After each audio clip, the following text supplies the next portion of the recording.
Hey everybody, it's Timothy here. I've got a lot of work to do, so instead I'm playing Legacy Cube, and I figured I would go ahead and record this video. It might go up the same time as the other Legacy video where I played Mono White. Spoiler alert if you're watching this before that, which you shouldn't be. Our pack is not insane by any means, but there are a couple good picks here. There's Coalition Relic, Sunder, and Titan, which are just good first picks due to keeping yourself open. Vraska seems okay in this cube. It was very unimpressive in the Vintage Cube, and there's also Nissa Vastwood Seer, which is a card I like just quite a bit. Mono green is kind of a thing here. I could also take Misty Rainforest and keep myself pretty open, but kind of leaning towards one of these two, but I just enjoy playing Nissa Vastwood Seer. Pretty reliable card, even though I think Sunder and Titan would be my next pick, because this fits in a lot of decks, and it does keep you open, but I'm going to go ahead and take up Nissa. I don't know that this was the most powerful card in the pack, but it's a card I enjoy playing quite a bit, so I'm happy taking it here. With that being said, we have Avalanche Riders, I guess. Sylvala, which fits on theme with kind of big green decks, although Sylvala is an interesting card. It can draw your opponent's card sometimes if they're playing a big creature deck, but most of the time you'll take advantage of it.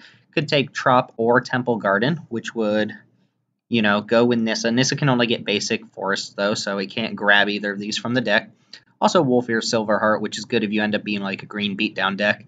I guess Runescarred Demon also a consideration, but I'm just going to stay on theme. I haven't played this card in Cube. I'm kind of curious to see how it plays out, so I'll go and pick it up. I also have a commander deck based around Sylvala. It is the commander, so I guess I've got a little bit of a bias towards it, which is fine. I'm allowed to do that.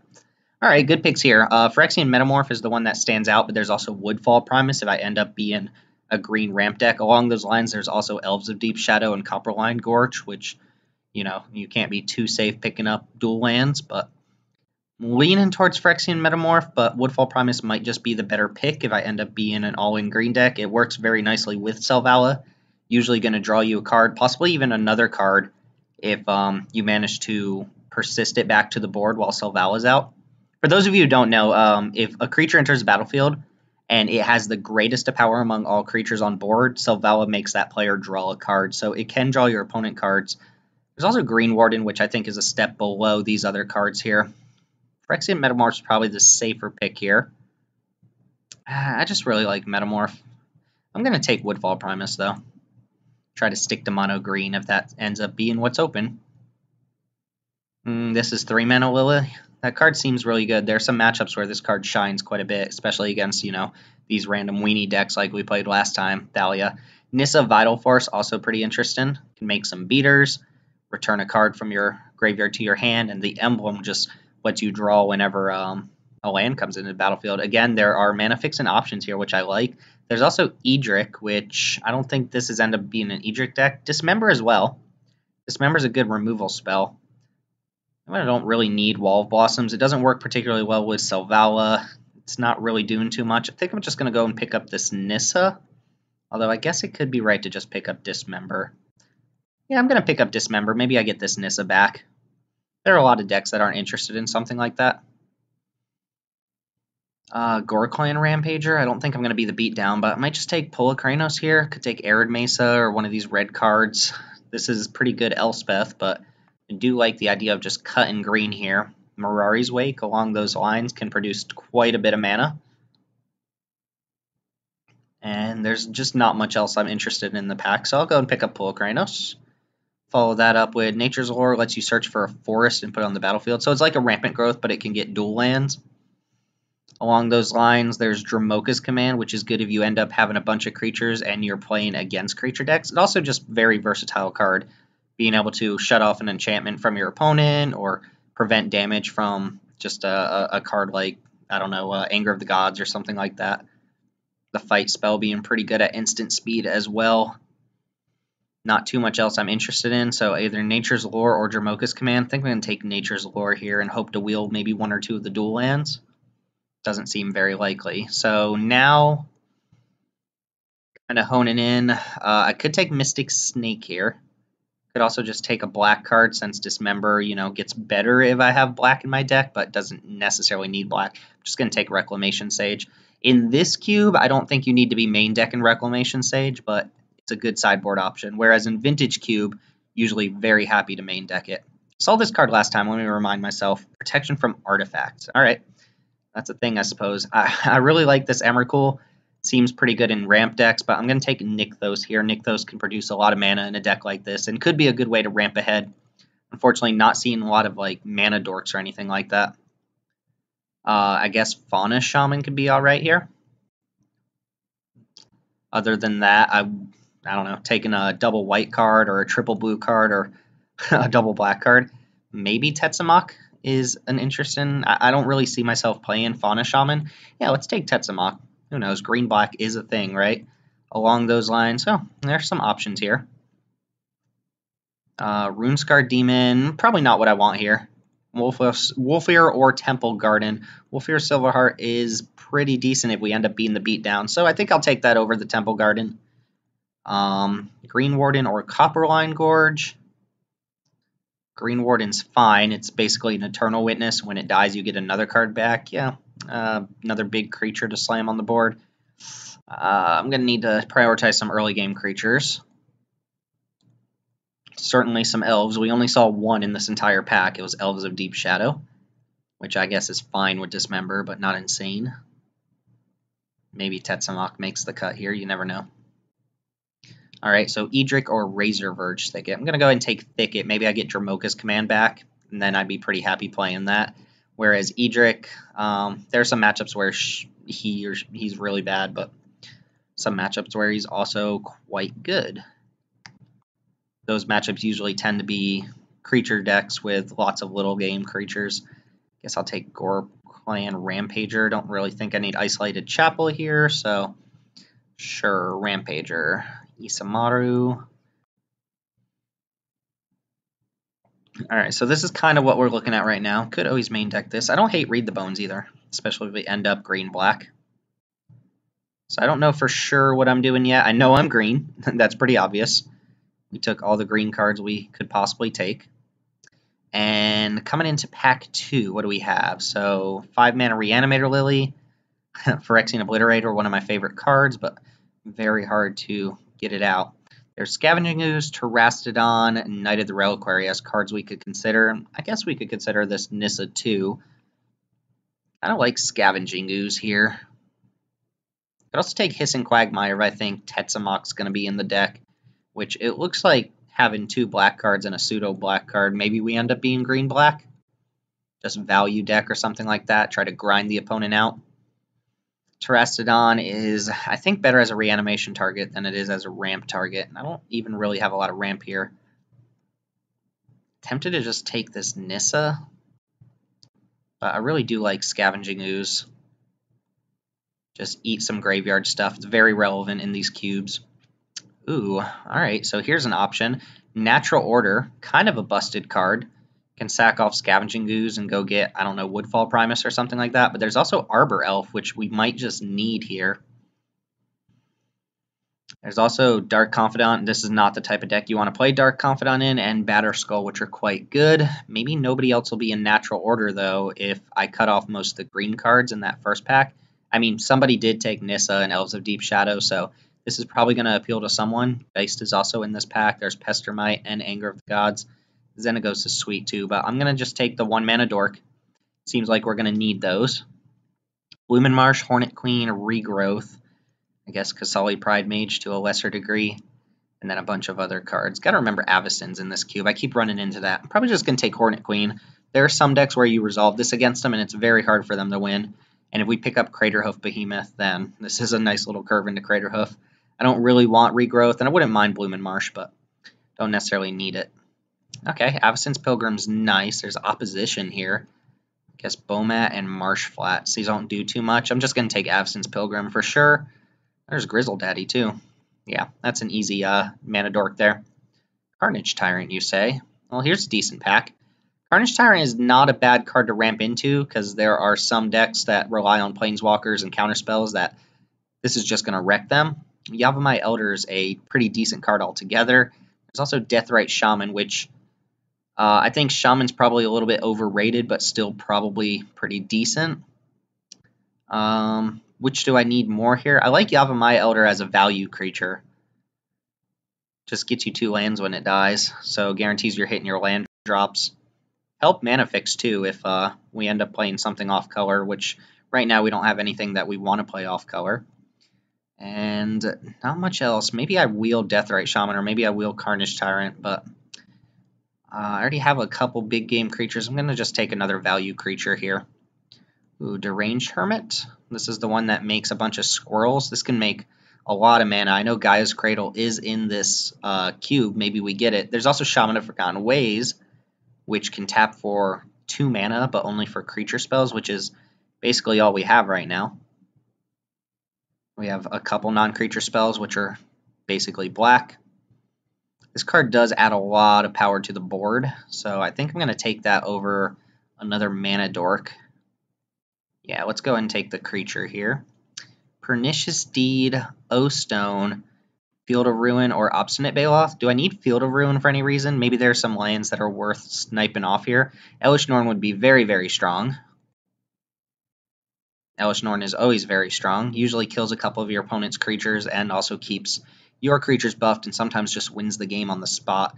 Might take Obstinate Baloth if I think an opponent's just discarding a lot, but that's not super great. Maybe Oblivion Stone. I like having an out like this in the deck. It's not necessary, but it is nice.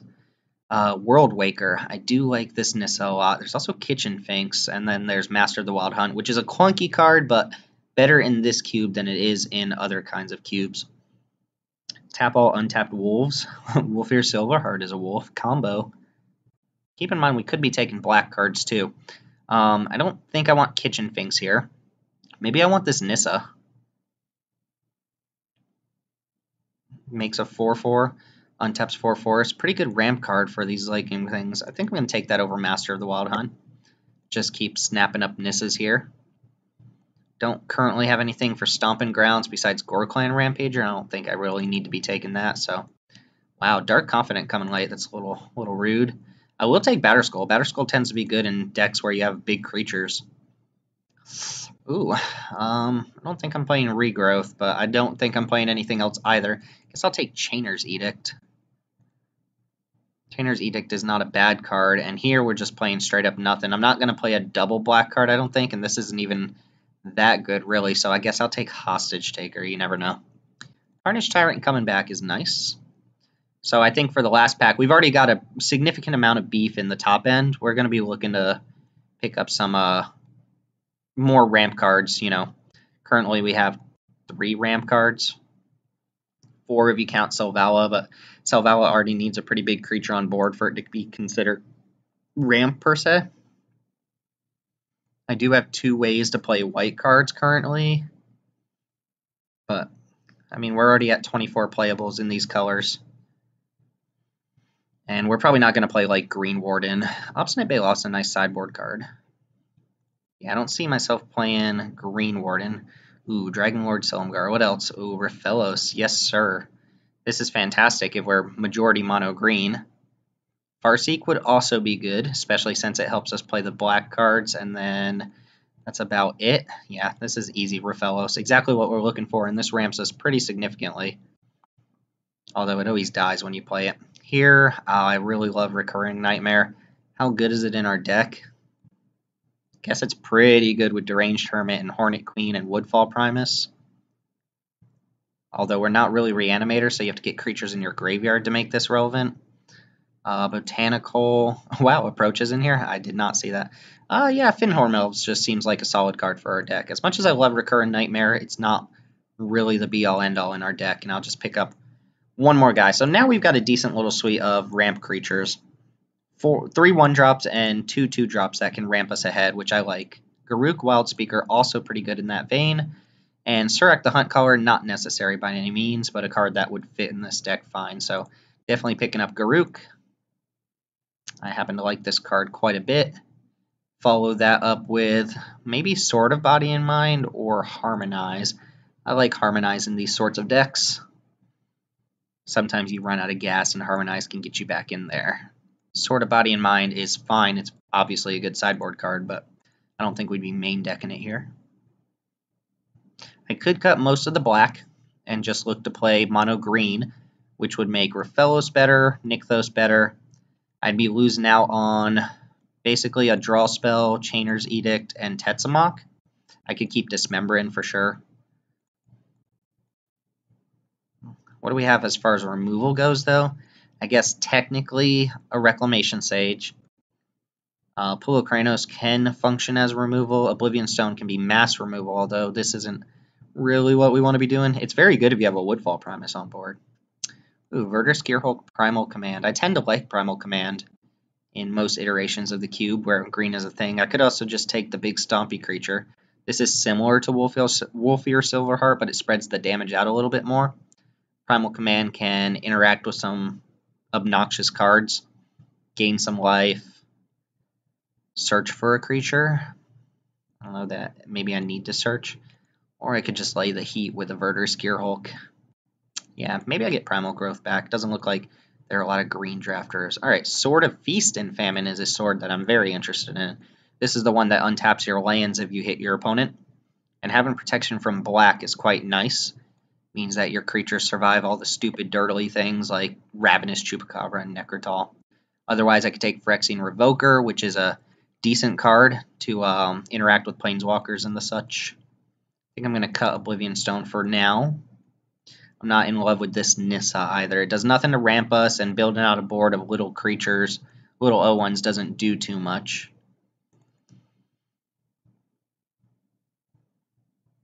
Maybe Carnage Tyrant's better as a sideboard card. I think it's just fine, though.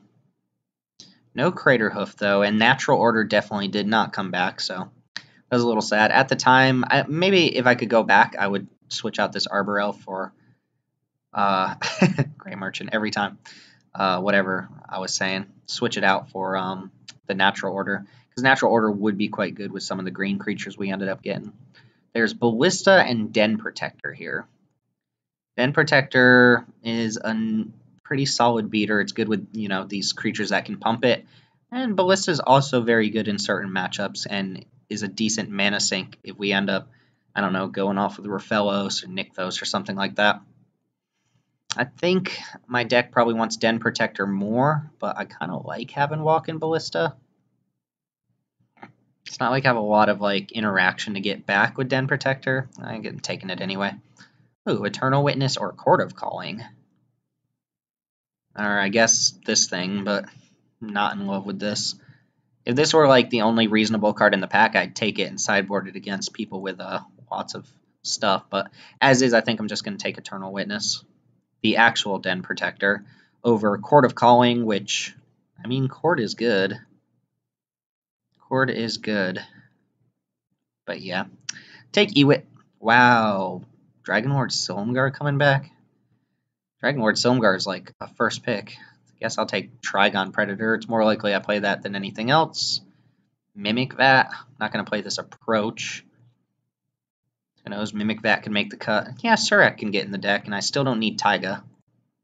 Surek's fine. It's good in these big creature decks, which will probably be a 17 land deck here. I'm going to go and put Rex Sage in the sideboard. There are some decks where Rex Sage doesn't really do anything, so fine with that. Then it looks like we just need to cut one or two more cards. Not playing any of this. I'll take Crux. I'm more likely to play black cards than anything else. And along those same lines, could take Porcelain Legionnaire. Who knows? That's a card you can actually cast in any deck. If I find that my opponents are the beatdowns, you know, this isn't the worst card. I'm sure Shardless Agent. And see what my last pick is, and then we'll throw together a mono green deck. And do I want to play black? Probably not. If anything, I'd be playing it for mostly like a Read the Bones, another draw spell. But I don't get a lot out of Chainer's Edict. This can always be sideboarded into. I can board into black. I do have to watch out, given my creature's pro-green, that might have some weird interactions where I can't actually target my creature with like these things, but that shouldn't come up too often. Nature's Lore also looks like it's just getting a basic forest here, which is not super exciting, but if I take Nykthos out and I cut 2 cards, I'll have a nice little 23 card deck, 17 lands, and a bunch of ramp creatures. Although with 5 ramp cards in my deck, maybe I can get away with 16 plus a Yavimaya Elder. Yeah, 16 seems about right. Although I get mana screwed on that pretty hard. I got a lot of 5, 6, 7, and an 8. Maybe that's not the right thing to do. So, question right now is, what am I cutting? What am I not super excited about? Selvala seems okay as a way to draw extra cards. I guess Skews can come out until I am against a graveyard deck, or a deck that's going to interact with their graveyard. Much as I love the Skews, I think it's probably better as a sideboard card. And Surrak doesn't seem amazing, but does actually seem plausibly good. Batterskull. I like Batterskull. Can get us back in a game we're losing quite a bit. Maybe I don't need like one of these 3 5-drops here. Deranged Hermit doesn't actually combo with any of our stuff. We didn't get Gaia's Cradle. We didn't get Crater Hoof. So maybe I'd take that out. Even though it does put 9 power on board, you have to pay Echo. I don't have a way to mass pump or anything. Sure, we'll take out Deranged Hermit. And, oh, do I want Green Warden? Nah, I want Green Warden. Just look one more time at my green cards. Yeah, we have decent sideboard cards. Graveyard decks, artifacts and enchantments, discard, I don't know, removal. Maybe we can bring in black if that's what we see fit, and Oblivion Stone can bail us out of some situations. There's also Mimic that. But, as is, we're going to say, yeah, I want to cheat and do 16 lands. I do have a bunch of mana dorks. I'm going to cheat. I'm going to cheat, guys. Add Nykthos. That's 17 lands. Add in one more card here. Probably something a little bit small, though. Don't add too much to the top end of the curve. Yeah, let's go Skews. Alright. I'm going to cheat with a 16 land deck and see if it bites us. Thanks for watching. This is Timothy here with Mana Rocks. I don't know if I mentioned that or not, but thanks for watching, and I'll see y'all in the matches. Let's see if Mono Green can get there. Alright, Timothy here with Mana Rocks. We are playing round 1, or rather match 1 of a Legacy Cube draft with a Mono Green deck. Immediately seeing the problem in our deck, but if this Pilgrim survives, I can actually cast Nature's Lore on turn 2, and then hopefully do stuff from there. So I am going to keep this one lander. And if my Pilgrim dies, I'm in a lot of trouble. But we'll see what happens. And if I draw a forest, maybe I just cast Rofellos, but we shall see. Uh-oh, opponent fetching right away. Maybe they're going to kill my guy. Looks like they are. No. Okay, they let me on top. That's nice. So now that I drew a forest, I can play a 3-drop, or I could just slam Rofellos and try to go off next turn. I would have 2, 3, 4, 5 mana. Could go like Nature's Lore plus one of these guys, or this turn I could just play a 3-drop like Selvala. Although I'm not drawing off it right away. I like the idea of maybe just playing a 3-drop here. Next turn I can sack this, play a land. Yeah, I think I just want to set up. I am going to actually just play Rofellos here and attack for 1, though. Should be doing this post-combat. Uh-oh, am I getting... Oh, no, opted. I was going to say, am I getting, like, force spiked here? That would be pretty sad. Let's see what the opponent does with their opt. They kept a card on top. Never love seeing that, but you never know. They might just need a land or something. Alright, they're going to want to kill Rofellos now if they have a way to kill it, so I expect they probably will, because Rofellos doesn't live. Oh, Ancestral Vision. Never mind, Rofellos lives, and it taps for more mana. So I have 3, 4, 5, 6, 7 mana this turn. That's pretty crazy. I can go Selvala. Oh, wait, hold on. 3, 4, 5, 6. Yeah, 7 mana. So I already played a land this turn. I like the idea of going maybe like Selvala plus Nature's Lore and then try to Woodfall Primus next turn. That seems pretty good. Let's do this all post-combat again. Am I using the mana from Elf? No. So, attack with Rofellos. No, attack with Avacyn's Pilgrim, not Rofellos. Get in that one little damage. And second main, cast Selvala. Keep an eye on that Visions. And cast Nature's Lore, just go get a basic forest. Yep. Nice. Yep. And we're not doing anything on our opponent's turn. If they play a creature that has 3 or more power, they will draw a card. Hopefully Woodfall Primus be pretty good this game, though. Take them off their red source. Let's see if we can actually get to the point where we can cast that, though. Opponent did something. Arc Trail? No, Electrolyze. So they took out both of our mana dorks, which is quite nice, quite nice. So what I'm going to do is cast Pull of Kranos, draw a card, and if I do draw a land, I can cast Yavimaya Elder. But we start with Pull of Kranos. If not, I'll just attack. It is a May ability, apparently. Batterskull's not terrible. Electrolyze is pretty good against these decks. Just a free way to kill off multiple creatures. Opponent did 2 for 1 us. Rofellos is a 2/1. Alright, let's see what comes up next. Have to be careful about playing creatures, so Ral Zarek, that's probably going to kill Selvala, I assume. This is fine. Not great, but fine. Scavenging Ooze doesn't do much here, so I guess I kill off Ral Zarek, play Yavimaya Elder.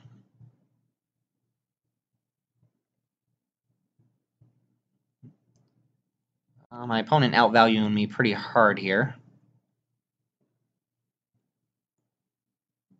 Maybe I should have just attacked them with Pull Kranos. And in a turn, they're going to bump back up to full hand, even though they've only played 1 spell per turn, and they've done a pretty good job of killing off my things. They've killed off 3 threats here. Now it just looks like Counter Magic or Avacyn or something along those lines. Arbor Elf. Let's go ahead and make our attack.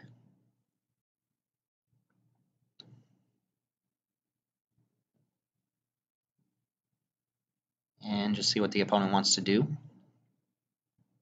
These Jeskai decks are annoying. They have infinite interaction for you. Deceiver Exarch. Is that going to block Yavimaya Elder? Yeah, I'm fine if that happens. Question is, do I want to pay 2? They can untap a land here.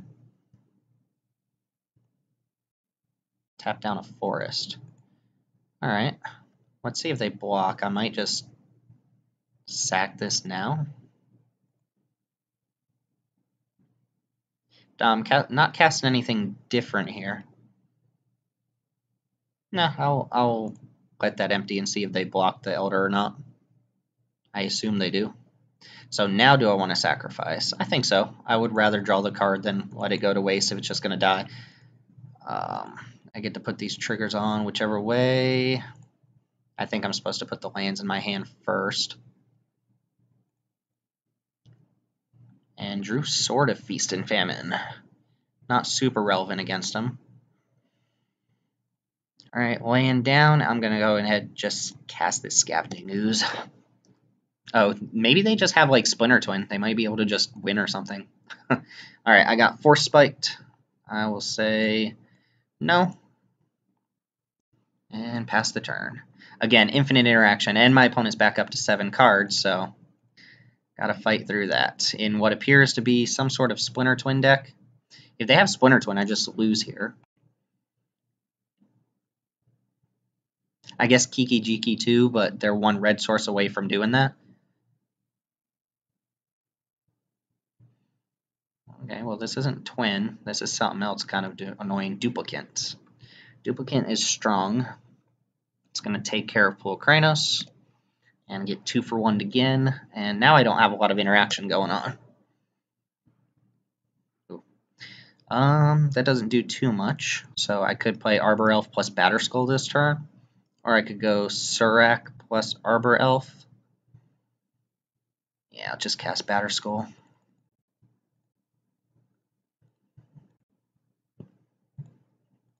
Plus Elf and pass the turn. So far my opponent's turns have all been kill your thing, kill your thing, kill your thing, kill your thing. Oh, is this Splinter Twin? Alright, good game, opponent. We lost to Infinite Combo. I'm not going to make my opponent play it out. They've got it. So, with that being said, Reclamation Sage looking a little better here. Oblivion Stone can be good too, just to hold up and prevent the combo. Chainer's Edict is sorcery, so I'm not super into that. My opponent just has multiple ways to 2-for-1 us, which is not good. I kind of like Carnage Tyrant. They can't interact with that one. Hornet Queen as well, but some of these little janky creatures can come out, like Wolfir Silverheart, Surrak, Pulokranos. Yeah, I'm not in love with Surrak if I'm not going to be able to build out a board, and Wolfir Silverheart gets pretty bad if they can answer every creature I play, so we'll go ahead and do that. Unfortunately, this is going to be a very hard match for us to keep up with anyway, because they have ways to deal with our early game creatures and our big creatures. We were always one turn away from just dropping Woodfall Primus. They managed to deal with all of our mana accelerants. We're going to play first, though, and I like this hand. Doesn't do too much, but I'll keep.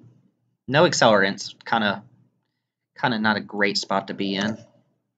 Easy to fall behind in these sorts of matches if you don't have acceleration, since most of your deck costs 6 or 7 mana. You have a Volcanic. Please no Ancestral. Oh, they're going to probe me. Okay. I mean, they can see my hand. There's nothing I can do about it. It's not like I have a lot of tricks in my deck, so them knowing about my cards doesn't do too much.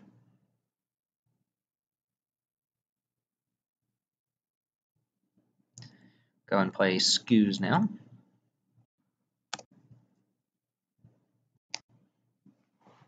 Getting Force Spiked as well. No, Opt. They're playing me with that Opt, so they bottomed that time.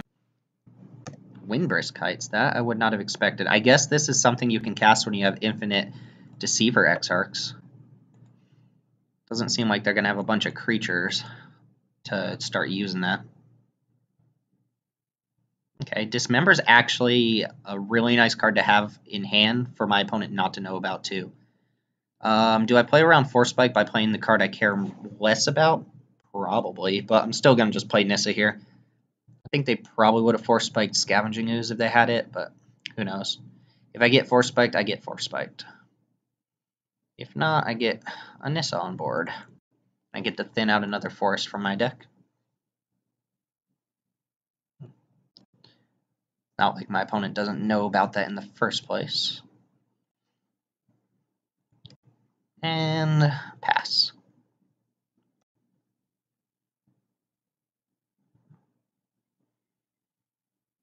And they say go. They can electrolyze one thing, not both.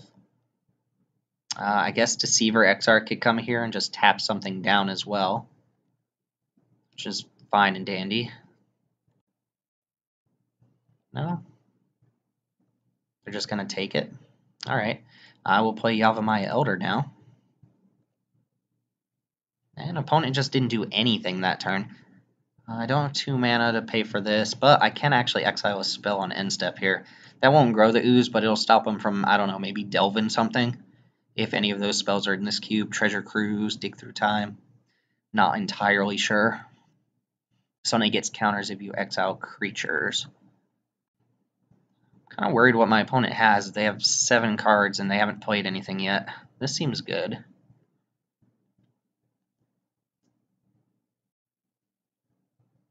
Alright. I assume they're pinging this Yavimaya Elder. There's no point zeroing right now when you can't cast the spell off of it. So if that happens, yeah, so let this die and then I'll exile that out of my graveyard and I should be able to kill Chandra on the swing back. We'll say sure. 1, 2. Don't mind filtering all these out. Wait for my opponent to pass and then activate, exile in my Elder. And now I can kill their Chandra. That was not a great draw. I think I'm just going to play Oblivion Stone and Fyndhorn Elves. And that still lets me hold up Dismember. My opponent knowing about Oblivion Stone doesn't change how they... I mean, it might change how they play. They have to be careful what they commit to the board. And if I don't end up doing anything else, I can at the minimum start putting fate counters on my stuff. The last card they know about in my hand is Hornet Queen, although I guess they know about the forests as well. They don't know about Dismember, though.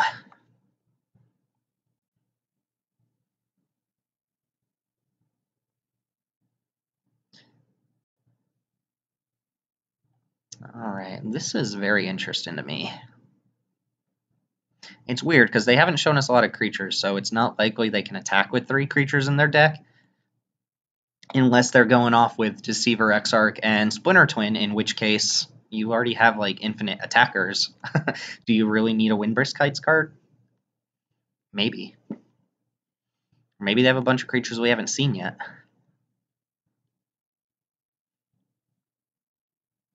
And I do think I'm just going to exile one of these spells in their graveyard. It's more likely they have a use for that than the Planeswalker in their graveyard.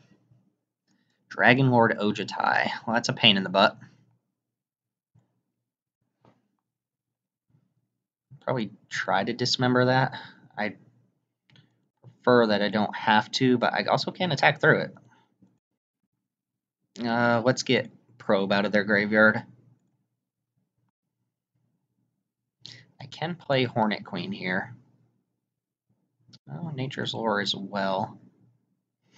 If I play Hornet Queen, they can't Deceiver, Exarch, and Splinter Twin me, so I think Hornet Queen's nice, although my opponent knew about that and played Ojutai anyway. I mean, I guess there's nothing I can really do about it. So I'm going to play Hornet Queen and just pass the turn. And we'll see what the opponent has going on their turn. Sure, they have some sort of plan. Hopefully it's not like Fiery Confluence. They just destroy my entire board.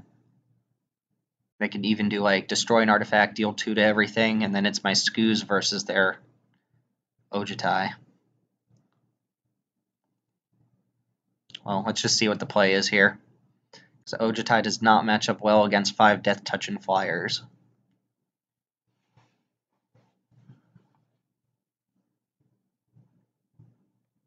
I believe this is only hexproof while it's untapped. Yeah. Alright, what you doing here? Hopefully this isn't some Wrath effect. 4 mana, it might be. Straight up Wrath of God, Day of Judgment, Supreme Verdict. There's a slew of cards that could just wipe the board here. Kind of want this Nissa to survive. That would be pretty dope. Pretty awesome. Although they are Wrathen, they probably want to attack with Ojutai first just to see if I will block, which, you know, I will, but if your plan is to Wrath and your opponent's tapped out and won't interact with you, then it's probably worth doing anyway. I'm not entirely sure what I'm expecting from my opponent right now. For 4 mana, could be a lot of things. It's Control Magic on Hornet Queen. Huh. Is that to stop me from attacking into them? It's a little bit bizarre. Alright, so let's go and flip Nissa first. Rather, transform Nissa. Go ahead and plus Nissa. So if the top card is a land, it goes on the battlefield. If it's anything else, I put in my hand. Could cast Garruk here. Could also just attack with like 2 of my flyers. Seems like a safe bet. I think I'm going to cast Garruk and then play Nature's Lore and just not overextend into a Board Wrath or something. Keep Pull Kranos in my hand. And I can even hold up Oblivion Stone to start putting stuff on my cards. 1, 2, 3, 4. Yeah, let's cast Garruk. I don't think I want to be creating a beast here. Untap. 2 forests. Having a mana base like this makes life very easy. Get a forest. And I've used both the Planeswalkers. I guess that -4 ability is something relevant next turn if my opponent can't deal with it. I have 6 bodies on board.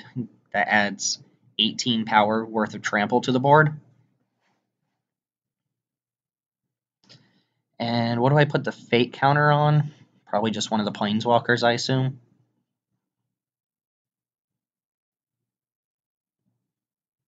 Oh, you know what? I wonder if they took Hornet Queen because their Windbrisk Heights card is really good, and they're trying to get up to 3 attackers or something like that.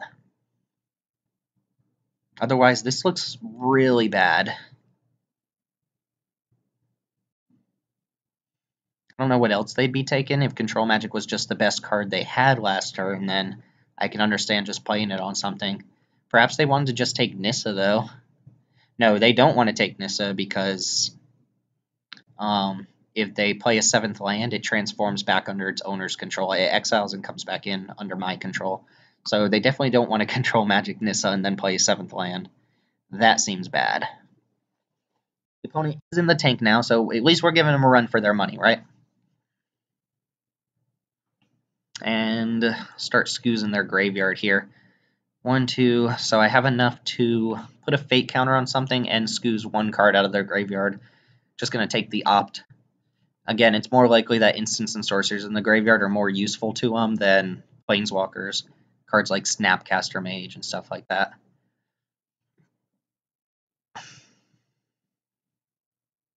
Into the Royal, bounce a token, and kick it.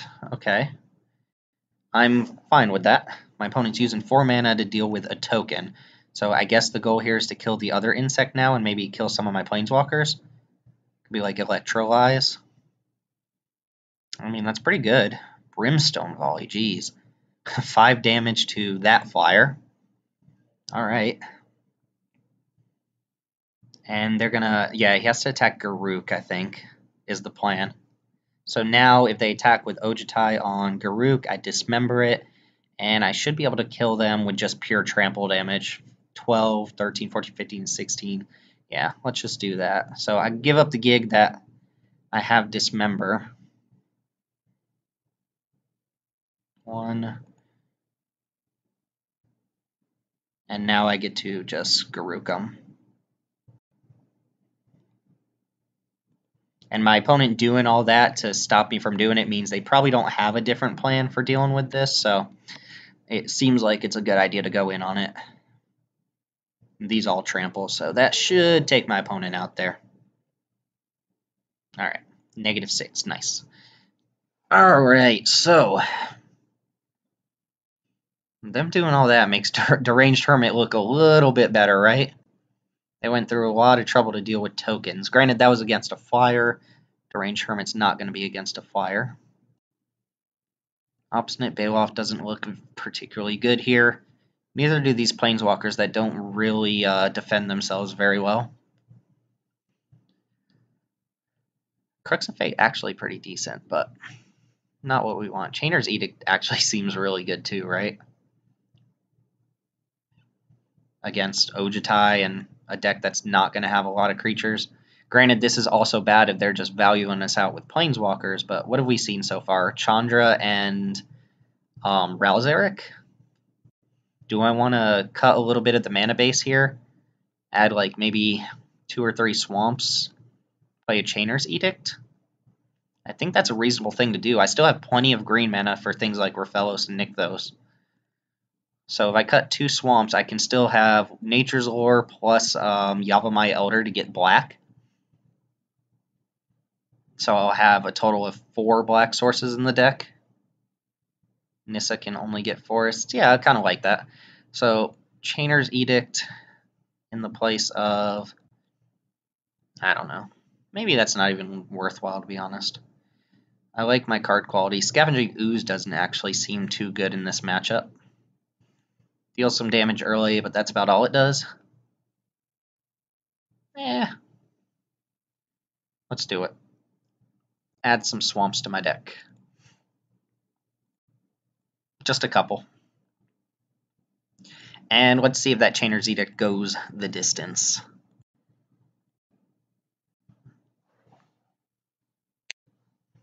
Chainer's Edict also has flashback, so it's kind of a 2-for-1. Granted, the flashback cost is 7. But I don't know, if their plan is to like control magic my creatures or win with Ojutai or something, it's not a bad plan to be on to bring in an Edict effect. It's a good way to deal with a big hexproof flyer. So I like my opponent's deck. They're Jeskai Splinter Twin, but they also have a couple tricks up their sleeve. which is the right way to do it. You don't want to be all in on Splinter Twin, but it's nice to have backup plans. And control magic effects are usually pretty good against these big green decks. I would love to have the natural order, but natural order also plays very poorly against counter spells. You sack a dude, they counter it, and, well, your guy is gone permanently. And you wasted 4 mana. Alright, is opponent deciding really heavily on their play or draw? Is it that interesting of a hand? Certainly could be.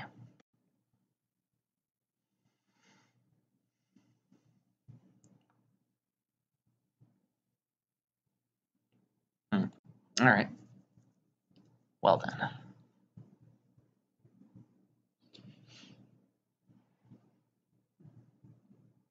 Thinking maybe the 3 mana Nissa would actually be good here. The what's it called? Voice of Zendikar. My opponent's not pressuring me too much. Oh, this is a good hand. Pilgrim into Nature's Lore at the minimum is nice, although if we don't get to these other spells, that's going to be quite bad.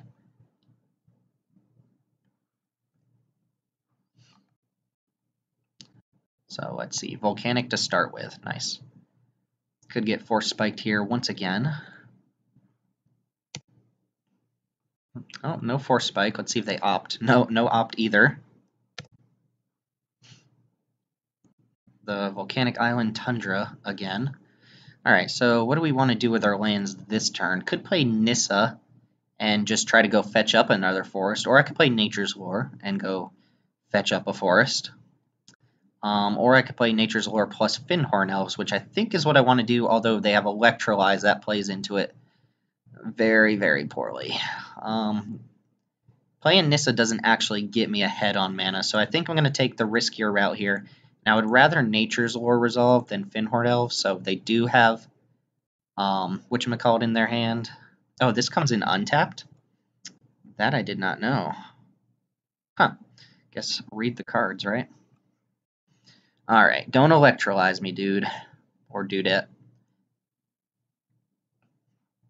Or arc trail me, or any of the above.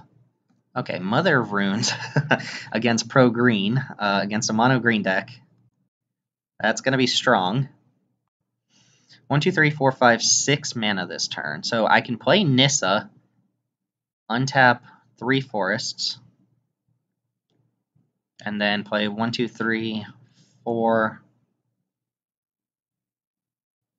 Alright, hold on. Let me play 1, 2, 3, 4, 5. No. Okay, so I'm going to definitely play the Swamp here. I think I just want to play Nissa. Start taking that up. It's not like I'm attacking my opponent or anything. I could also just play Carnage Tyrant and try to start beating down. It's not like my opponent has ways to interact with this. They can't counter it. Yeah, let's play Carnage Tyrant. You know, I'm ahead on mana. It's going to be very hard for my opponent to interact with this outside of a board wipe. And it does clock them pretty hard here. Whereas Nissa would just be, you know, setting up the next turn to get something big out. Why not do that this turn, right? I don't have a way to interact with Twin if that's what they have. 1, 2, 3, 4, 5, 6, 7. I can't play Woodfall Primus either. Although this Nissa is basically free. So I think I'm going to attack with Carnage Tyrant first. And hopefully they don't just have like the Nut Deceiver into Splinter Twin, because then I just lose. But let's go and play Nissa here. I guess I could have attacked for more if I made a 4/4. 1, 2, 3, 4, 5. All right.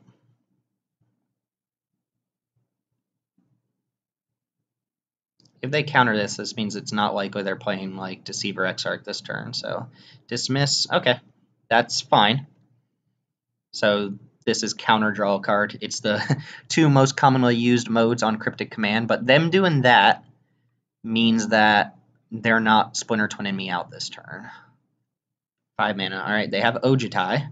They could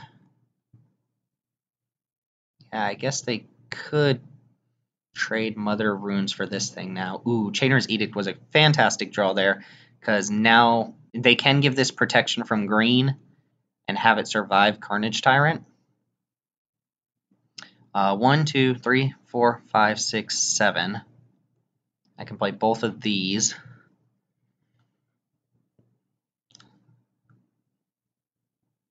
Alternatively, what I could do here is attack with Carnage Tyrant, trade it for Mother of Runes, and then play Chainer's Edict to get rid of Ojutai.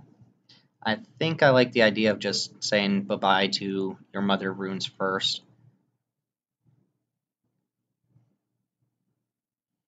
Ojutai is definitely staying on board here. I get to trample over for 1.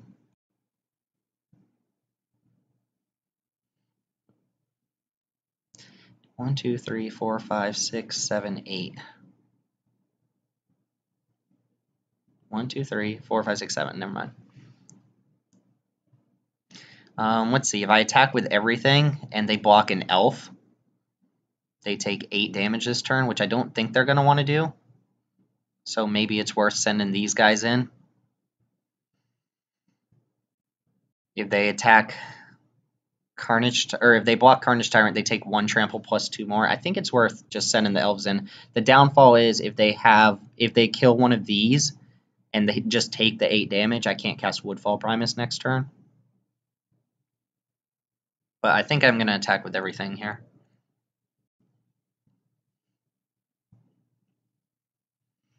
Yeah, nice. So I get in basically 2 free points of damage here. I get to play Nissa. And get a forest.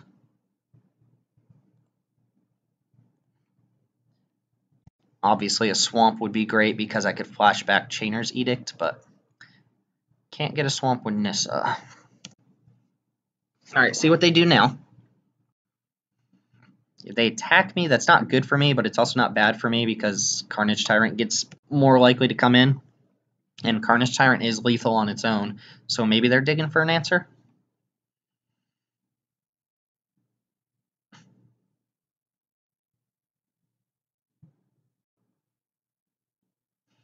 Alright, let's see what comes up here. Opt. Oh yes, this looks like digging for an answer, alright. So, Scry to the bottom, that I like. That I like. Deceiver Exarch would have to chump Carnage Tyrant. They would take 3, 4, 5, 6, 7. So that's not going to do it. Opponent's still playing, though, so maybe they have something.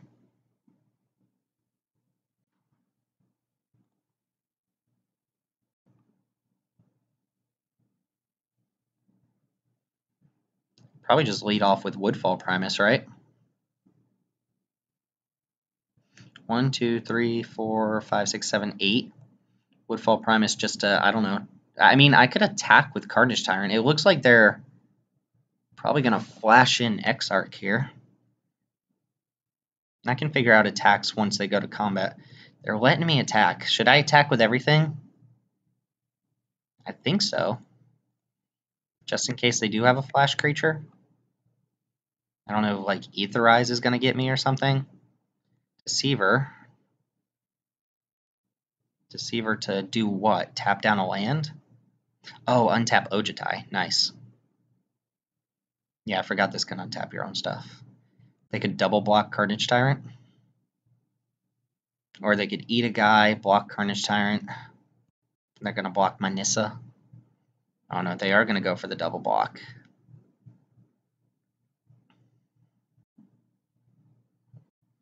Interesting choice here. So I can take out Dragon Lord Ojutai, which is the biggest threat. And then if they deal with my other creatures, I'm in a little bit of trouble. Or I could take off Exarch and hope that they just don't have Splinter Twin. Which they could. And I put them down to 3 this turn. I can cast Harmonize and maybe something else. Uh-oh.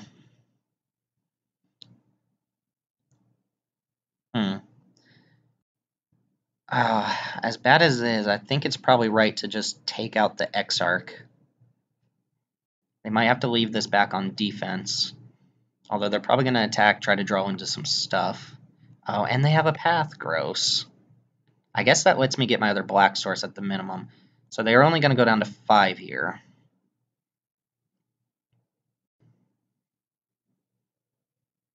Yeah, take out Exarch just in case. We'll go ahead and harmonize it up. Sword of Feast and Famine. Well, I could do the trick next turn. Let's see what happens. Opponent got me pretty good there, untapping their Dragon Lord. Alright, this attacking is not the worst thing in the world. Keep in mind I have Chainer's Edict in my graveyard, so if they tap out or something without committing a creature, I can play it. Sword and Feast and Famine doesn't look like it's going to be that great here. I probably should have even boarded this out against a deck that can interact with it quite well. I don't know. If I can get a good hit in with this, I can have a really good turn. But I am in a lot of trouble now because I am being clocked for 2 turns by Ojutai. It's not negligible.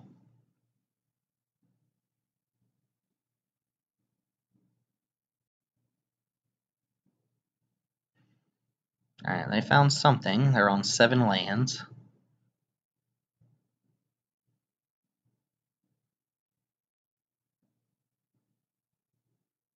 Ooh, them passing the turn is not what I want to see there. I don't think it's right to go for the Sword of Feast and Famine play. That seems bad. I'm going to go ahead and play Nykthos here. And I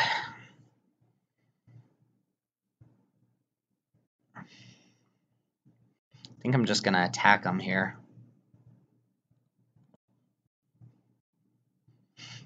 See if they want to use up some mana pre-combat.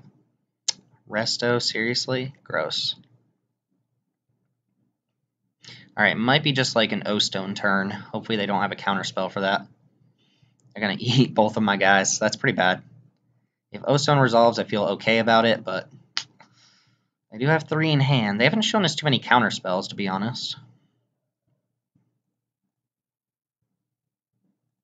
Alright, let's go Oblivion Stone. So if I had gone for Chainer's Edict, they could have restoed in response. Alright, and I'm going to go and do this on my opponent's turn, see if they have any tricks to kind of fool around with it.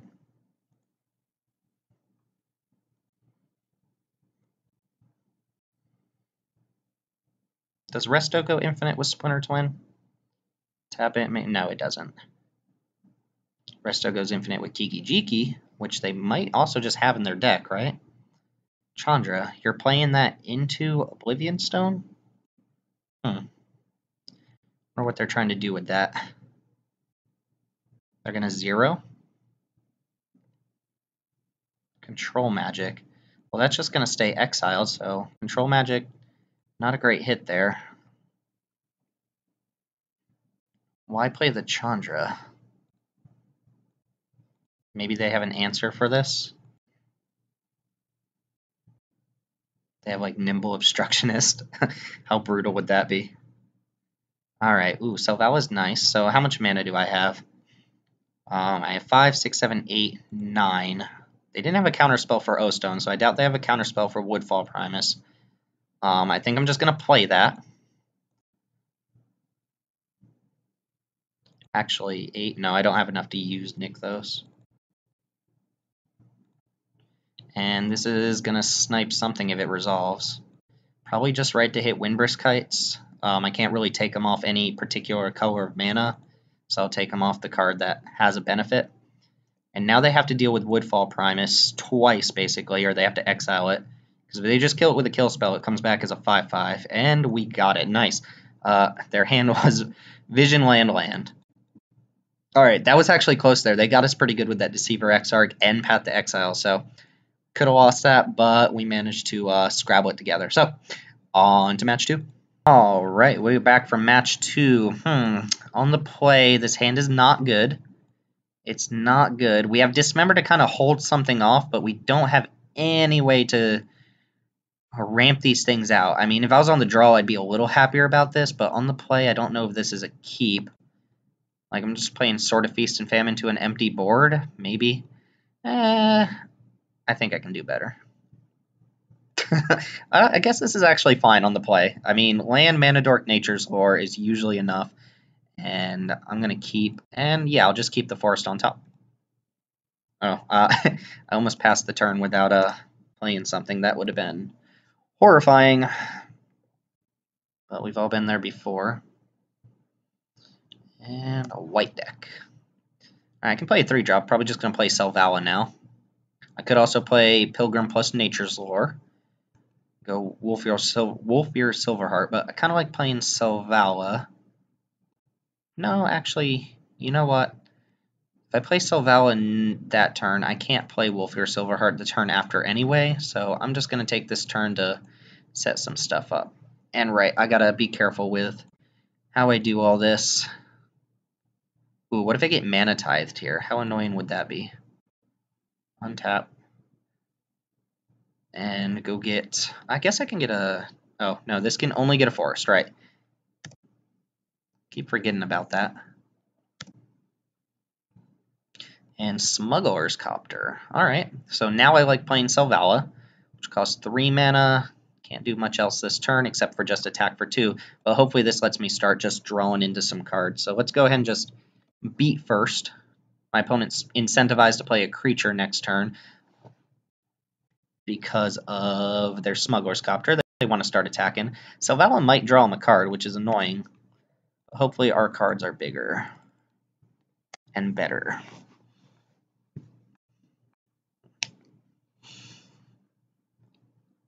Forest would be a pretty good draw next turn, because then I could tap these 5 to play Silverheart and Anafenza. Okay. Anafenza is fine, and it doesn't draw him a card, so that's pretty sweet. This does not draw if you're tied. Although it's kind of annoying, it triggers off everything. And they tap down, which is sweet. Let's see what they loot away. White-green, not a combination I see too often here. Regrowth, okay. I guess Regrowth's just a fine value card. I'm getting hit for 3 in the air. Copter's good. So, what's the plan here? I think I go Silverheart. 1, 2, 3, 4, 5. Silverheart, come gives Arbor Elf +4/+4. Or I could give Selvala +4. 1, 2, 3, 4, 5. Play Silverheart. Or you know what I can do? I can go 1, 2, 3, 4. Play Pool of Kranos. Use Arbor Elf to tap Selvala. Make 5 mana. Play Wolfear Silverheart. I believe I would draw a card when either enters the battlefield. So no, I don't think I'll draw a card. But here's, yeah, let's do it this way. So we're going to play Pool of Kranos first. This will definitely draw me a card off Selvala at the minimum.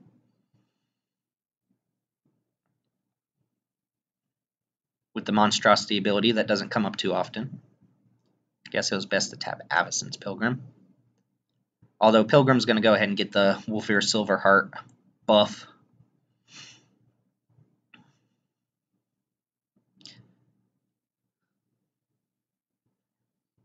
Selvala math is hard. Alright, let's see what we draw. God, I love Selvala. Ooh, Ewit. Ewit is nice, in case something goes wrong here. So now we tap Arbor Elf to untap a forest. And then we tap that to tap this, which will make 5 green mana. And then we use that 5 green mana to cast a Wolfear Silverheart. And Silverheart's going to come down and give Pilgrim +4, and I'll be able to bash for 5 this turn. I do think Soul Bond is an Enter the Battlefield trigger, though, so... ooh, I can stack these? Heck yeah, so I want to put this on the stack first. Yeah, so never mind, it will check upon resolution, and I think they'll both be 8/8s. Oh, well, of course, this will be an 8/8. And now Selvala resolves, and I draw a card. Dang, that was a sweet turn. And I get to bash for 5.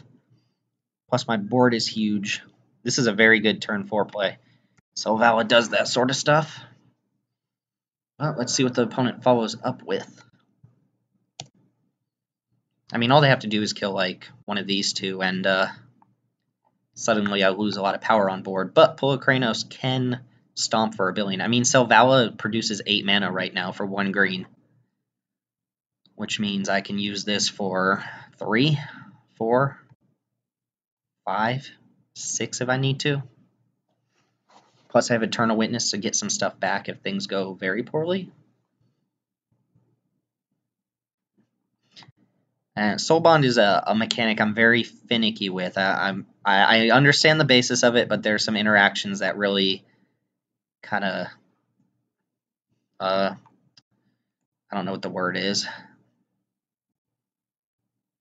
Oh, my opponent's bringing the beats with Copter. Am I getting wrathed? Oh, they're paying mana, so Birthing Pod? What are you going to Birthing Pod for here? They're sacking a 2-drop to go get a 3-drop. They're going to get Bone Shredder? Okay. That's going to kill Silverheart, I assume? Oh, it kills Pull of Kranos. Okay. That's respectable. Now, let me see if I actually have enough to just kill my opponent. So if I play Eternal Witness, or, hold on, if I tap Selvala, using 1 green, I produced 8 green. I used 3 of that to cast Eternal Witness. So I have 5 green floating. And then I cast Pull of Kranos for 4, so I have 1 floating. And then I go 1 plus activate for 2, kill this, and attack. Yeah, I think I can do that as long as I sequence this right. So let's produce 8 green mana. Nice. Now cast Eternal Witness. Don't care about Selvala's trigger here. It's kind of annoying I have to put that on the stack. Pull of Kranos. Say sure. Yes, I would like to get Pull of Kranos back. Say okay. Cast Pull of Kranos. Sure. Now activate Pull of Kranos.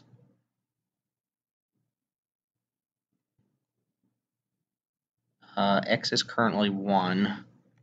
Now, how do I do this? So I want to activate. X is currently 0.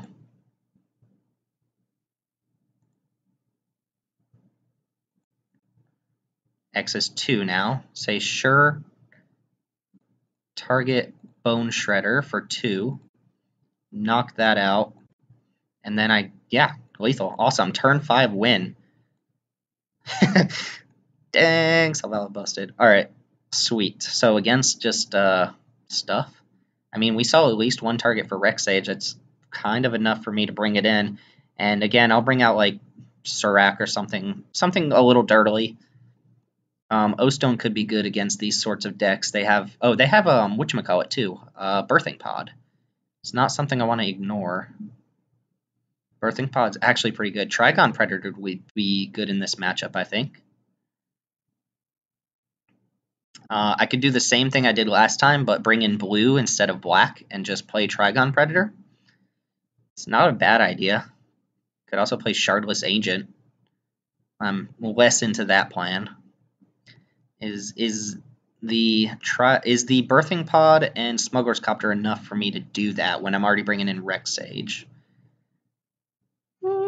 Probably not. Although I do like the idea of having O-Stone in case my opponent swarms me. So what I could do is bring out Skooz again, bring in O-Stone, and just make like a random cut like that, and see what happens. We'll look for more Trigon Predator targets if we go to game 3. This hand is slow, but I think keepable. Yeah, this hand's super slow. Opponent's going down to 6 there. They put a card on the bottom, starting off with Hissing Quagmire. Alright, O-Stone does make a hand like this a little bit better, because I can afford to fall behind, so to speak, and still have a backup plan. Yeah, the 7-drop was not quite what I wanted there, but at least my opponent's not pressuring me yet. Alright, 3-drop. Kitchen Finks. Well, Kitchen Finks is always annoying, but it is a respectable card, and I don't really mind trading off Yavimaya Elder for it. So that's what we'll do. I would rather this die at one point in this game so I can you know, O-stone it and not worry about it still being on the battlefield. Because this might be the game plan this turn, or this game is just, you know, trade off some early game creatures, pop the O-stone, and then start playing my big stuff. Like, if they attack, I'm definitely blocking. Ooh, yeah, Mana Confluence. I mean, I can use this to draw a card, I suppose. I could just take 3, but I'm probably playing Nissa next turn, so yeah, let's block. I don't care about you. This draws me some lands. Boom, boom. Gigs up. I'm playing mono green. And the Sphinx is back. Kitchen Sphinx is so good. Oh, Gisela. My opponent's going to gain a lot of life this game. So here, what's the correct play here? I think I just play O-stone now. That says makes it very unlikely that my opponent's going to want to play more stuff. If I play Nissa, I'm discarding a land for turn, which isn't bad, but, you know, Nissa's not going to be blocking anyway. I'm going to try to O-stone anyway, so I'll just get O-stone on board and pass back. Okay, so next turn I can go Nissa into Nissa if I want to do that. Now, if they have a way to deal with this Oblivion Stone, I'm in a lot of trouble.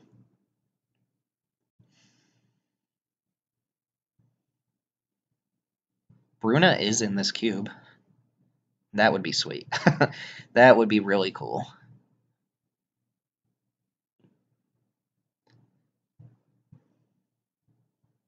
It was really weird last game. My opponent played Chandra into the Oblivion Stone. I'm not sure why. Maybe the reason was they had like disallow or something. I don't even know if that's in this cube, but if they had zeroed Chandra into a spell that can counter an activated ability, it would have worked, but I don't really know what the plan was altogether. So hopefully they won't deal with this. Oh, they're activating Hiss and Quagmire. Okay, that makes sense. If they know I'm just going to pop Oblivion Stone, then they might as well get all this damage in there. I'm taking 8. My opponent's going to gain 4. So 27 to 12. But I have good follow-ups. My opponent is on 3 cards. Plus I get to kind of time walk him here with Oblivion Stone.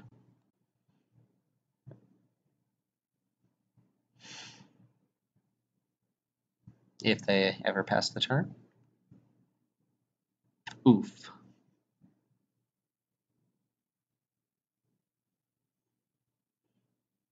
Yeah, so the plan is to O-stone, turn after go Nissa into Nissa. Yeah, I can get Nykthos. I mean, I can hold on to Nykthos for whenever I need it, but I'm just going to pass here. This stops the opponent from committing anything until after combat. I do get to 2-for-1 him off the stone.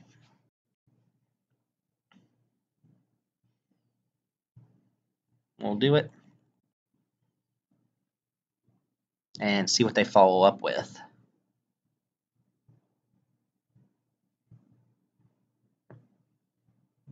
Ewit. Ooh, Ewit back Gisela or Kitchen Sphinx? Kitchen Sphinx for the optimal play. Nice. I mean, Hornet Queen is going to be good against this opponent. Granted, they're going to be at 1,000,000 life by the time I get back into it, but, you know, this is fine.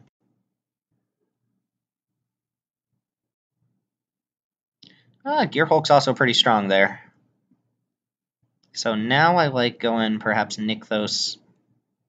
I still don't need Nykthos. What am I doing with Nissa? I guess I'm casting Nissa and just casting the other Nissa. Then they can kill this Nissa if they want.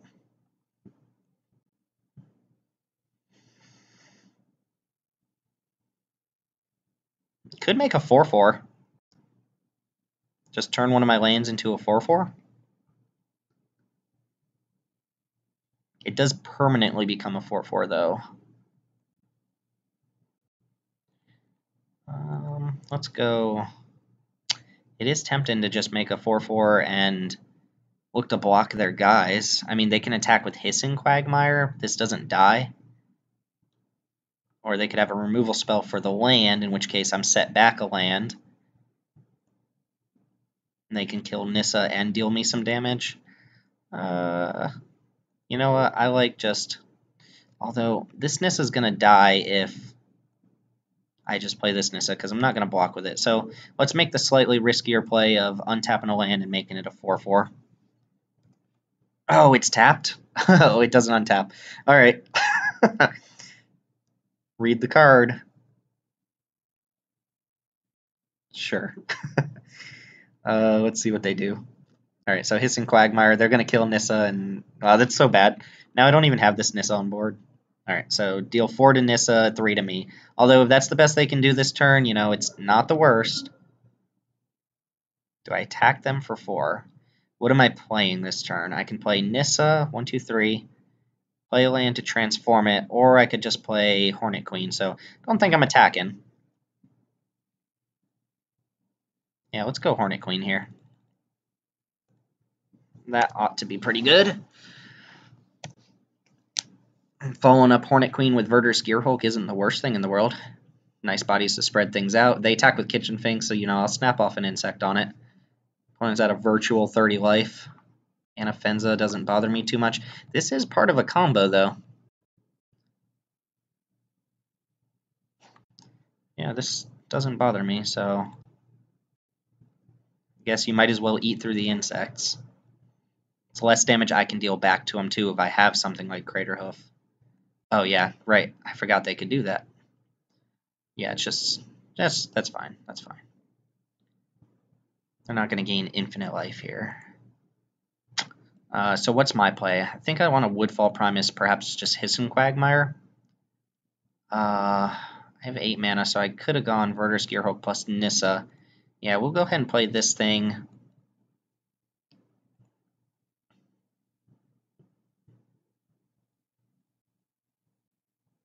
Blow up Hissing Quagmire. It's the most likely to be relevant in this game. And I can attack with just a couple insects here. Oh, what is this? Oh, animating? Oh, non-creature permanent. Oh, foiled again by my lack of really thinking about what I'm doing.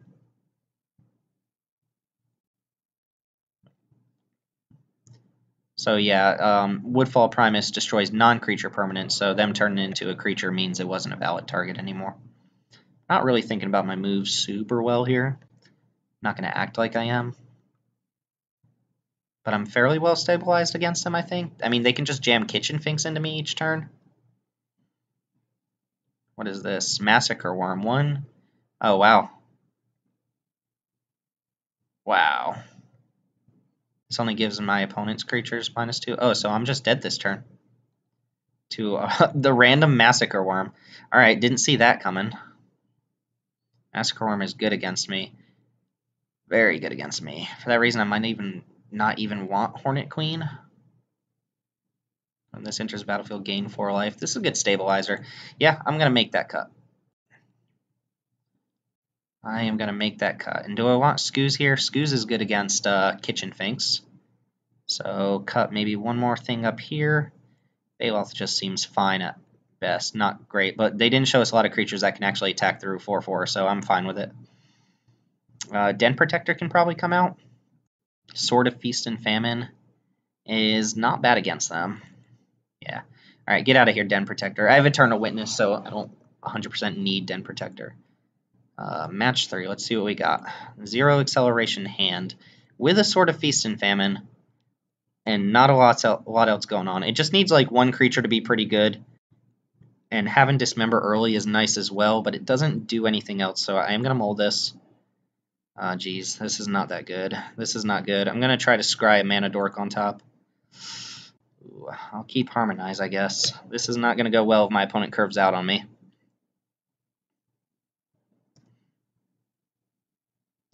After playing pretty poorly that last game. Although I guess I probably was still going to die anyway. Alright, what's coming out here? Nothing, that's good. Give me some time to not get beat up. I mean, my first play of the game is going to be Harmonize, which is not good. Especially since it's likely my opponent plays something now. Yep, Windswept Teeth is fine.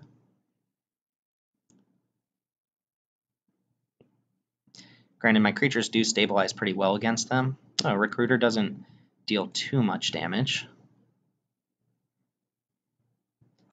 Flicker Wisp. That's what I love to get with Recruiter.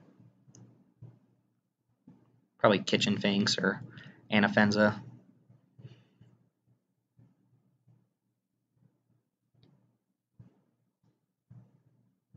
I'm wondering if there actually is a way for them to go infinite with the cards that they've shown us. Noble Hierarch. Huh. They need an extra color of mana or something? Okay, well, Garruk's not bad because Garruk lets me cast, say, Carnage Tyrant next turn. And I don't think they're going to be able to pressure it too much. Let's see. If they play a land and they activate Hissing Quagmire, they can knock it down to 1. If they play Noble Hierarch, they can just pump this and knock it down again. I think I'm just going to play Garruk here. Although Harmonize might be better. Just hit land drops, I suppose. Nissa can come down. Nissa into Garruk is a thing. Yeah. Oh, I guess I could have made a 3/3 as well. Yeah, that probably would have been the right play, is to +1 and make a 3/3. Or I'm sorry, -1. As is, I'm just passing and let my opponent do whatever they want with their turn. Alright, we have land drops. So next turn, we'll see what happens here. Probably go in Nissa, untap my forest, play Garruk, untap 2 forests, and just maybe still make a beast token. Rather not untap the forest if I'm not doing anything with them. Alright, I get hit by Recruiter, and I assume my opponent's playing Noble. This is maybe just something to get Birthing Pod chain started. It's kind of what it looks like. I could play Verdurous here. Alright, so Nissa coming down. Nissa's going to untap 1, 2, 3, 4 forests. Now I go 1, 2, 3, 4, cast Garruk, and make a beast token.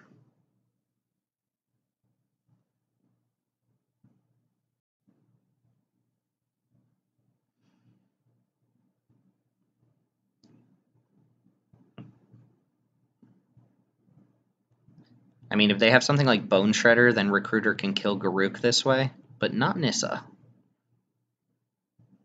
Okay. I could also plus and make it very unlikely for them to be able to kill it in the first place. I guess they could. No, they can't, but I'm still going to just make a 3/3 here. That way, if they have removal, they're using it on a token. They're using their turn to kill one of my Planeswalkers. They do have 7 cards in hand. That's quite a bit. But getting Noble Hierarch there was kind of weird. Leads me to believe that they have Birthing Pod in hand and they want to get a Birthing Pod chain going or something like that. Just a guess. Let's see how this turn plays out, though.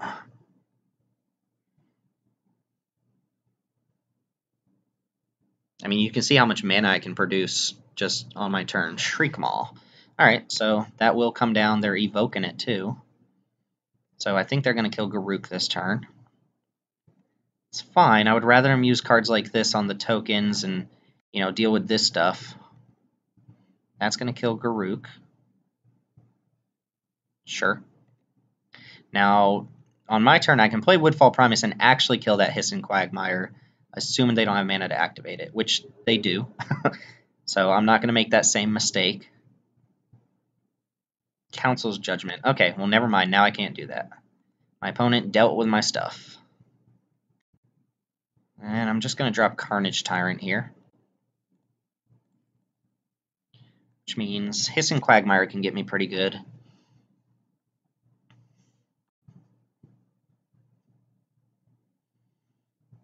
Which is kind of annoying, actually. But would I trade Carnage Tyrant for Hissing Quagmire? Perhaps.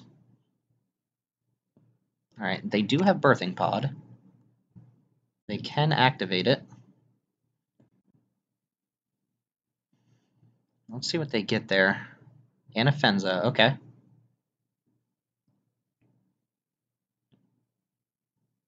Ooh, I'd love to draw like Reclamation Sage or something. Here I can play Pull Kranos. And I have 7 mana. I can play Pool of Kranos and activate for 1. Just smack this guy out of the board so that if they use Birthing Pod, they have to use it on Anafenza to get a 3-drop. That's not a bad idea. Alternatively, I could play Verdurous Gearhulk, make this 11 power, and just smash, which I can do at any point. Kind of like that idea. Limits what they can really do on their turn. You know, they can't go get some random 4-drop like Gisela. 1, 2, 3, 4.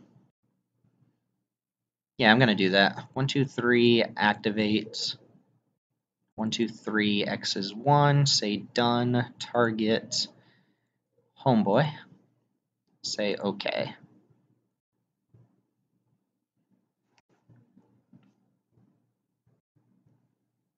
And if I draw a land, I can just play Woodfall Primus, which deals with that.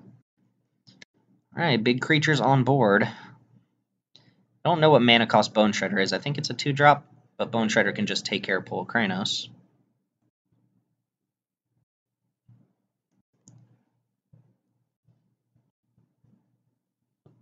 Oh, there's Bone Shredder. It's a 3-drop. And they can sack it to go get a 4-drop.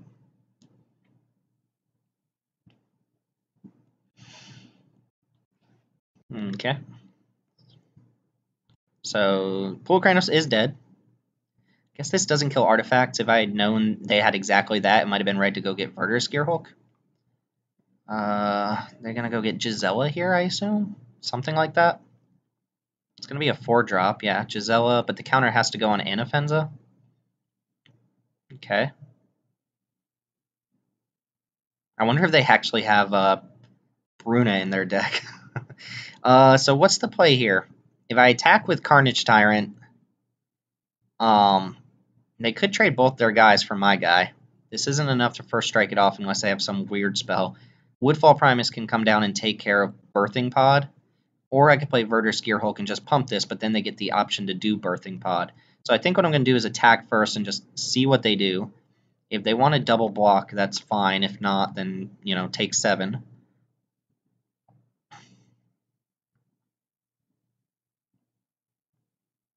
If they really do have Bruna in hand, they might just chump with Gisela, but they're going down to 5. So I think I'm going to cast Woodfall Primus and just blow up Birthing Pod. Just make sure they can't do something super goofy with it that I'm not thinking about. Like they could go get a 5-drop, 3-drop. I don't really know what, but they are going to go up to 9 here. I do have 2 Tramplers on board, though. Let's see what comes down. Duplicate. All right, so that's going to take care of Woodfall Primus. And it is going to be a 6/6.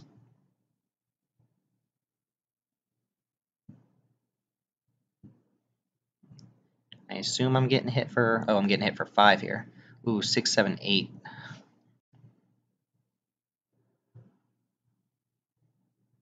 That's actually a lot of damage.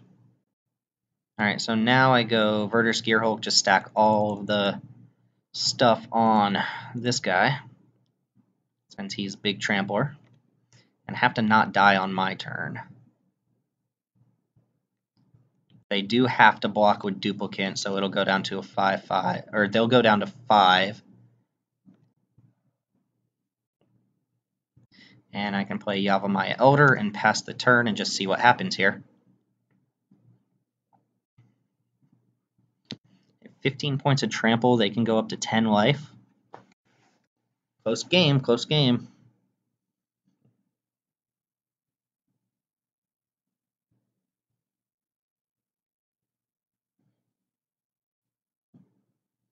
Yeah, we'll see what happens next turn. Alright, Eternal Witness getting back. Council's Judgment. Well, that's annoying. Alright, well, that's probably the win for them right there.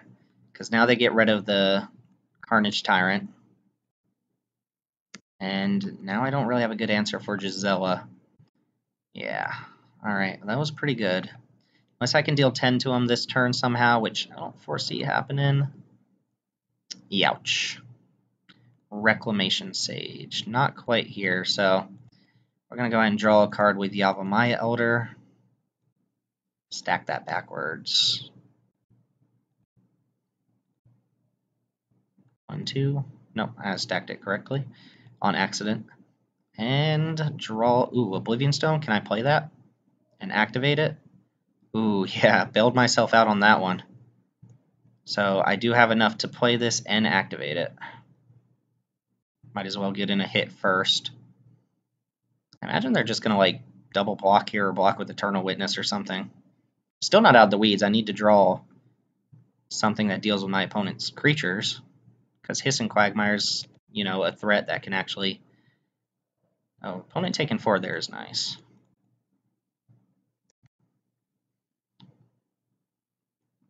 But my Reclamation Sage alone is not going to be enough to deal with their stuff. And I've used a lot of my big creatures already. An Eternal Witness of my own would be fantastic. We'll see. We'll see. Oh, activate and Hiss and Quagmire? This doesn't destroy lands, though, right? Yeah, so that survives through it. That's fine. Means they're not doing too much else with their turn, though, right? Let them attack. Yep.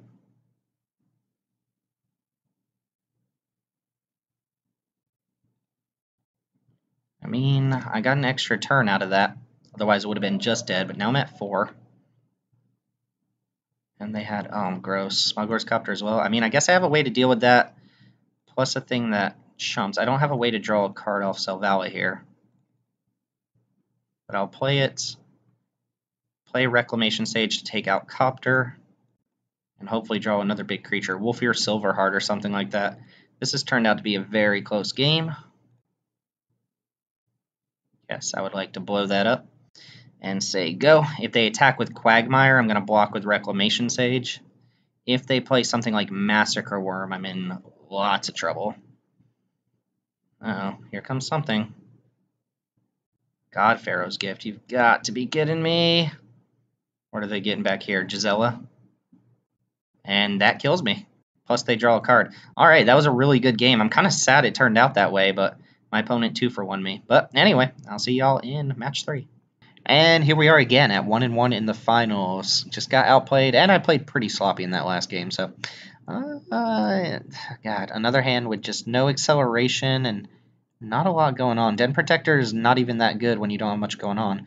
I think I need some sort of acceleration in my open hand. This is better. This is better, and I like having Nissa on top here. So I will play Fyndhorn Elves. Nissa on top just means that if my elf doesn't die this turn, I get to actually hit my 3rd land drop no matter what.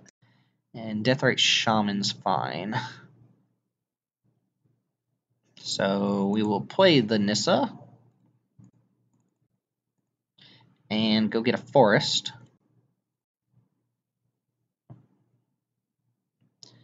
Yes, I would love to use that ability.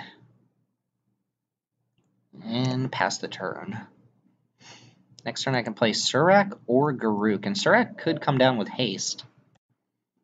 I will have 8 power on board, assuming they don't kill something pre-combat, which they could. Which is better? Garruk ramps me into Gearhulk. I could also just play Gearhulk, but you know what? I'll play Surrak and see if my opponent kills something in response before combat. If not, it's gaining the hastes. Give it self-haste. And I'm going to attack with Nissa too. Like, if they do something here, then sure.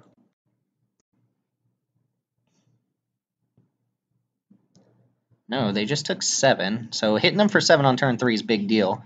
Especially with Gearhulk coming down next turn. See what follows up. Kitchen Finks. Alright, not too worried about that one.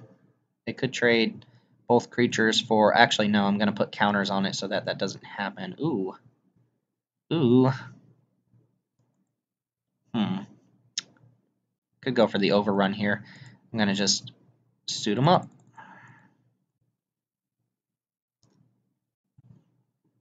So they have 4 power on board. If I put 2 counters on each of these, then they can't even double block. And I get to come in for 12 trample damage. Probably block with Kitchen Finks, I assume, just to soak up basically 4 damage. Have to give this to the Gearhulk.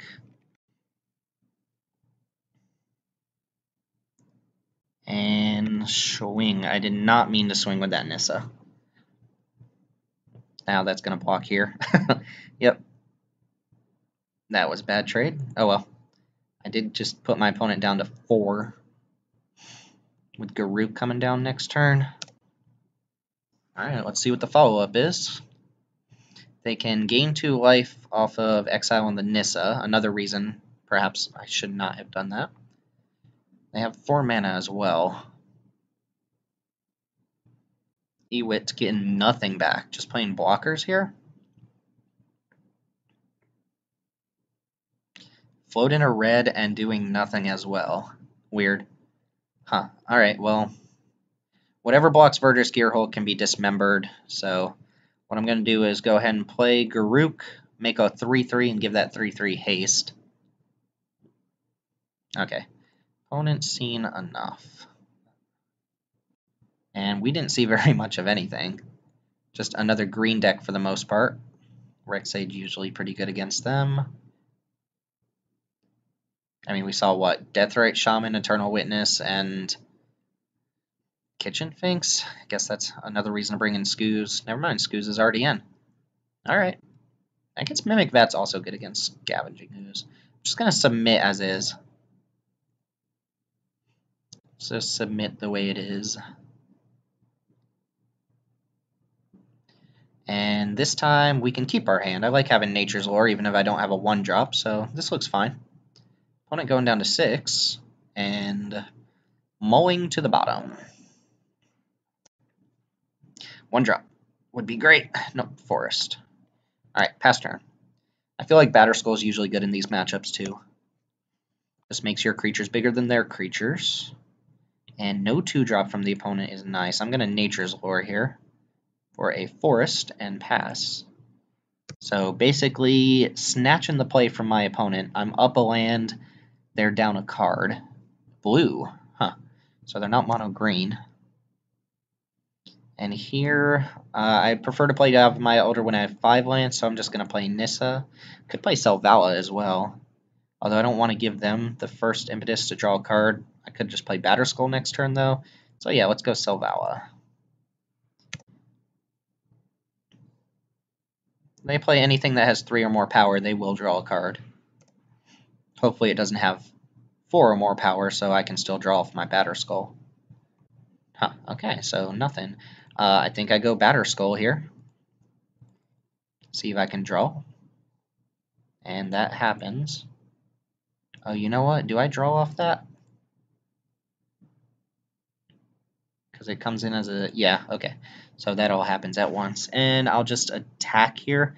Might be bad to attack. I don't think there's anything flashing in here on Temur colors. Nope, they just take the 2. So next turn I have tons of mana. 4, 5, 6, 7, 8, 9. And if they kill Batterskull, I always have like Eternal Witness or something. Zealous Conscripts. Alright, I'm going to take a big hit here. It's for 7. That's fine. Oh, they're taking... That's smart. Well, I mean, they could... Never mind. Never mind. Oh. They took Batterskull, not the Germ. But it was still equipped to the Germ. I think they meant to take the Germ. Feast and Famine. Alright, let's go ahead and give them a decision then. If I play Feast and Famine, they block, then, you know, I get to eat a guy. Does it have Trample? No.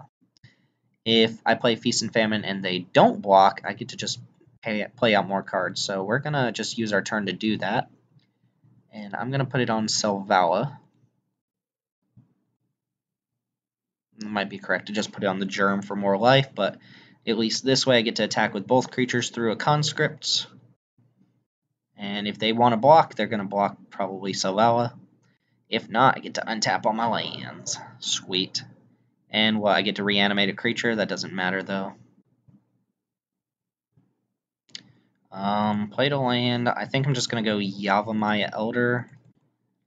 And I don't want to overextend into a board wipe here, so I'm just going to leave things as is.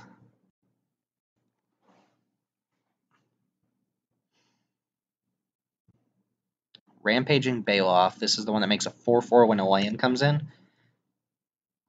and they draw a card. I am giving my opponent a free card there. Sword of Feast and Famine means that can't actually block, which is relevant. So Selvala can pretty safely attack through conscripts. 1, 2, 3, 4. I think I'm going to play Nissa, play a forest, and just see what I draw. Because if I draw Dismember or something, maybe, I don't know. Maybe something happens. Yeah, that doesn't do anything, sure. Yep. I would love to go get a forest. This is fine. Nissa will go ahead and transform. Might be worth just making a 4/4 here, but I like value too much. So Nissa revealing a forest, which comes into play. And now I'm going to play Harmonize and just see if they want to block this thing. Because if they don't block and they take the 4, then I get to untap everything and play more stuff. Oh, Wolfir Silverheart's pretty big game there. Let me see, actually. What I can do is tap Selvala for 4 mana, use 2 of it to move Sword of Feast and Famine to the Germ, which the lifelink will be relevant, but then Sword of Feast and Famine will be on a Vigilance creature, and they have the same option to either chump with Zealous Conscripts or take a bunch and let me untap. So yeah, I kind of like that. Let's go ahead and make a bunch of mana. And the extra mana, I'll just sack off this thing. Let's make a bunch of green. Nope. Equip here for 2. Sack Yavimaya Elder before I go to combat so I don't lose that mana. This will draw me a card as well. I'm probably going to have to discard for a turn if my opponent does chump, which they probably will. Boom. I have 2 forests left in my deck? Jeez. We drew Fyndhorn Elves. Alright, let's see if my opponent wants to get in there. Oh, plus if it hits, I get back Yavimaya Elder? It's too much value. Yep, that makes sense. I am going up to 30 life, though. I'm discarding for turn as well.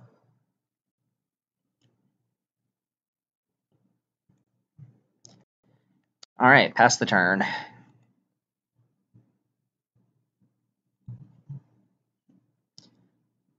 Let's see what happens here. I guess if they deal with this germ somehow, they kill Nissa, you know, not in a great spot, but I do have Eternal Witness to get back anything that dies. I have Selvala to make a bunch of mana. If Nissa doesn't die, that's drawing me cards, essentially. Alright, Eternal Witness is going to get back Myr Battlesphere that ended up in the graveyard somehow. That's a card. Really, they got back Myr Battlesphere over Zealous Conscripts. Oh, well now... Jeez.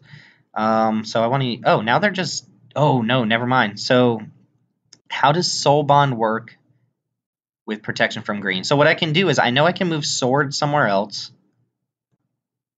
and then play Silverheart and then re-equip Sword, but does that stop Soul Bond from working?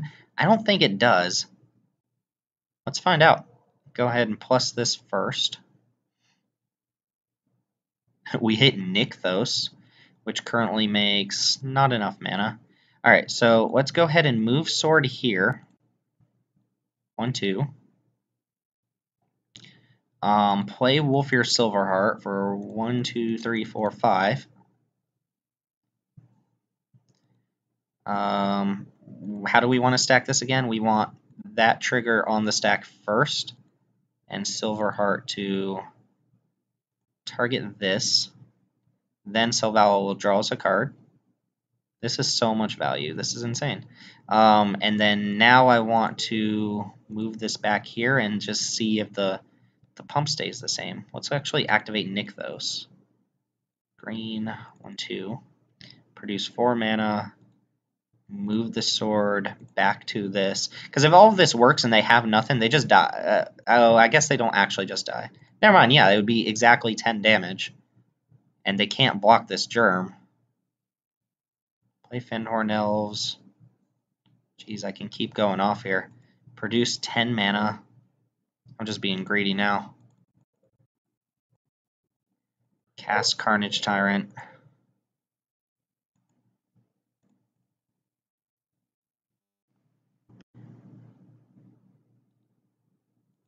This is pretty ridiculous.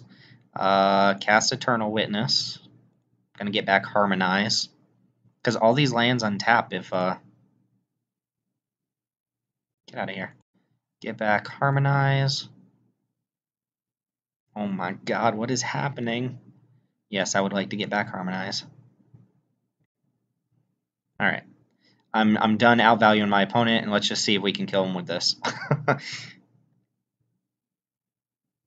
Kind of hoping they have something so I can... Never mind. Alright, that was a thrashing compared to the last round. That was kind of incredible. That was fun. Man, this middle games keep getting me. So, sorry, can't take home the trophy, but I hope you enjoyed those matches because they were fun for me to play. 2 monocolored decks in a row, mono white and mono green. Anyway, Cube is great. Go and play it. My name's Timothy with Mana Rocks. Thank you all for watching. I hope you enjoyed the draft and the matches, and I'm always open to comments. Remember to like, comment, and do the other thing for the channel. And I will see y'all next time, hopefully, with some Masters 25, which is coming out in a week. At any rate, thanks again for watching, and I'll see y'all next time.